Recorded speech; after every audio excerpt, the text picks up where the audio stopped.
దేవా నీ కృప చొప్పున నన్ను కరుణింపుము. ఏమన్నాడు?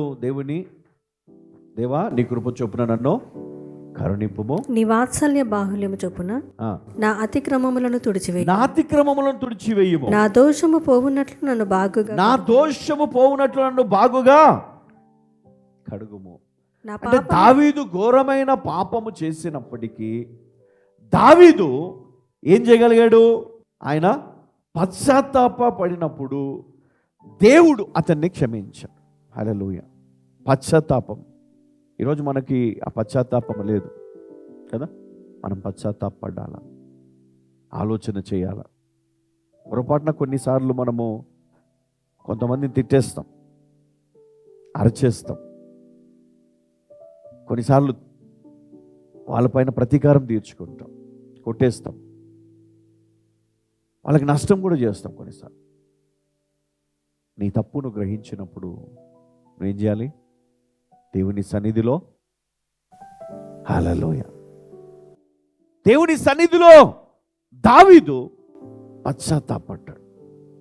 అందుకనే 51 దావీదు కీర్తన ఆయన రాస్తూ ఉన్నాడు. చదువుకుందాం ఒకసారి. నా అతిక్రమములను తుడిచివేయుము. నా దోషము పోవునట్లు నన్ను బాగుగా కడుగుము. నా పాపము పోవునట్లు నన్ను పవిత్రపరచుము. నా అతిక్రమములు నాకు తెలిసేయున్నవి, నా పాపం ఎల్లప్పుడూ నా ఎదుటనున్నది. నీకు కేవలము నీకే విరోధముగా నేను పాపము చేసి ఉన్నాను, నీ దృష్టి ఎదుట నేను చెడుతనము చేసి ఉన్నాను. కావున ఆజ్ఞ ఇచ్చున్నప్పుడు నీవు నీతిమంతుడవుగా ఆగుపడుదువు, తీర్పు తీర్చున్నప్పుడు నిర్మలుడవుగా ఆగుపడుదువు. నేను పాపములో పుట్టినవాడను, పాపములోనే నా తల్లి నన్ను గర్భమును ధరించెను. నీవు అంతరంగములో సత్యము కోరుచున్నావు, ఆంతర్యమున నాకు జ్ఞానము తెలియజేయును. నేను పవిత్రుడనగునట్లు హిసోపుతో నా పాపము పరిహరింపుము. హిమము కంటేను నేను తెల్లగా ఉండునట్లు నీవు నన్ను కడుగుము. ఉత్సాహ సంతోషములు నాకు వినిపింపుము. అప్పుడు నీవు విరిచిన ఎముకలు హర్షించును. చాలండి. హల్లెలూయా. మరి ఎప్పుడైతే ఆయన ఆ విధంగా ప్రార్థన చేస్తున్నాడో, ఆ విధంగా దేవునికి మొరపెడుతున్నాడో, మరి దావీదు దేవుని కృపను పొందాడు. మర్సీ. హల్లెలూయా. దేవుని కృపను ఆయన పొందాడు. నేడు మనము కూడా క్రీస్తు కృప ద్వారా రక్షించబడ్డాం. మరి మనకు దావీదు ఏ విధమైనటువంటి పశ్చాత్తాపాన్ని కనపరిచి కృపను పొందాడో, క్రీస్తు యేసు ద్వారా, క్రీస్తు పునరుత్థానము ద్వారా ఈరోజు మనము కూడా మనం ప్రార్థన చేసినప్పుడు మన పాపాలు క్షమించబడుతున్నాయి. ఎందుకంటే యేసుక్రీస్తు కృప ద్వారా, తండ్రి కృప ద్వారా క్రీస్తు పునరుత్థానమును పొంది ఆయన సజీవ లెక్కలో ఉన్నాడు. కాబట్టి ఈరోజు మనం ప్రార్థన చేసినప్పుడు యేసుక్రీస్తు ఆయన కృపను బట్టి మనము ఈరోజు రక్షించబడతా ఉన్నాం. మన పాపము క్షమించబడుతుంది. దావీదును క్షమించిన దేవుడు నిన్ను కూడా క్షమించాడు యేసుక్రీస్తు ద్వారా. మరి ఎలాంటి స్థితి నుండి ఎలాంటి స్థితికి తీసుకొని వచ్చాడు దావీదును అంటే, గొర్రెల కాపరిని ఆయన తీసుకొని వచ్చి ఇజ్రాయేలు ప్రజల మీద రాజుగా ఆయన నియమించాడు. అంటే ఈరోజు నీవు ఎవరైనా కావచ్చు, నీవు గనక దేవుని కృపను పొందితే నీ స్థితి కూడా దావీదు వలె దేవుడు మారుస్తాడు. హల్లెలూయా. అందుకనే దావీదు ఆశీర్వాదం, దావీదుకి ఇవ్వడం వాగ్దానము, ప్రభువా నాకు కూడా నువ్వు అనుగ్రహించినందుకు వందనాలు. ఇది మనకు కూడా వర్తిస్తుంది. ఎందుకు? దావీదు యేసుక్రీస్తు, యేసుక్రీస్తు ద్వారా నీకు. హల్లెలూయా, హల్లెలూయా. కాబట్టి శాశ్వతమైన ఈ అత్యంత గొప్ప ఈ వాగ్దానము మరి మనందరికీ కూడా వర్తిస్తుంది.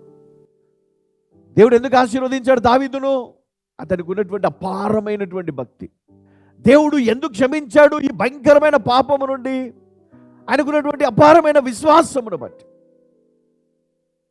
తన భక్తుడు తప్పు చేసిన ఆ తప్పును ఒప్పుకొని పశ్చాత్తాపడ్డాడు కనుక దేవుడు ఆయన క్షమించాడు.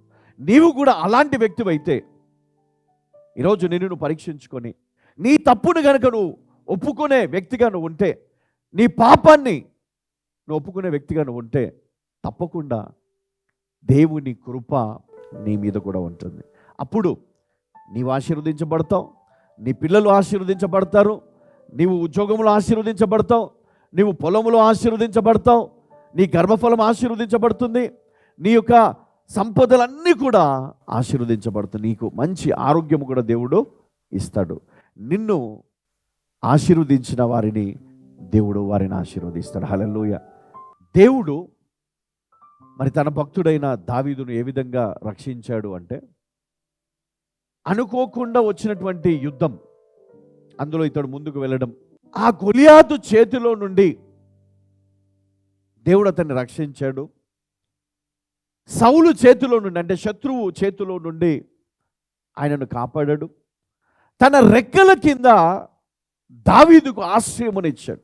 అందుకే అడుగడుగున దేవుని కృపను చూశాడు దావీదు. హల్లెలూయా. మరి ఈరోజు మరి దేవుడు నిన్నెందుకు విడిచిపెడతాడు? దేవుడు నీ కుటుంబాన్ని ఎందుకు మర్చిపోతాడు కదా? నువ్వు దేవుని సన్నిధిలో ఈరోజు నువ్వు ఉన్నావు, ఇక్కడ దేవుని వాక్యం వింటున్నావు అంటే అర్థం ఏంటి? ఇది దేవుని కృప. ఎందుకు దేవుని కృప? దావీదు మరి ఆయన కదా దేవుని సన్నిధిలో ఉండడం ఆయన ఇష్టపడ్డాడు. దేవుని సన్నిధిలో నిరంతరము గడపడము ఆయనకి ఇష్టము.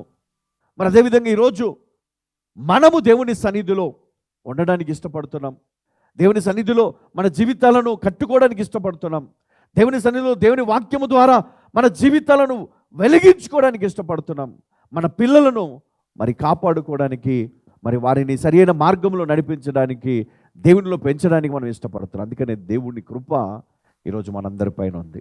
హల్లెలూయా.